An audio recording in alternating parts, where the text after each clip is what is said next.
ఈరోజు నేను సనా షాను నా ఫ్రెండ్స్తో కలిసి రివాస్ అని ఎగ్జిబిషన్కి వచ్చాము.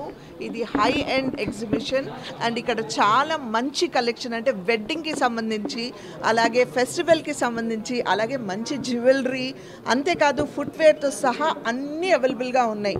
కాకపోతే ఎక్స్క్లూజివ్ కలెక్షన్ కాబట్టి చాలా రేర్ పీసెస్ ఉన్నాయి అండ్ చాలా చాలా రీజనబుల్ ప్రైసెస్లో ఉన్నాయండి. ఎగ్జిబిషన్ అనగానే ఫస్ట్ మనం భయపడిపోతాం, ఎంత కాస్ట్లీగా ఉంటాయో, ఎక్స్క్లూజివ్ పీసెస్ కదా, డిజైనర్ వేర్స్ కదా అని. అలా ఏం లేదు, రీజనబుల్ ప్రైసెస్లో ఉన్నాయి and 70+ designers from all over the country ఈరోజు ఇక్కడ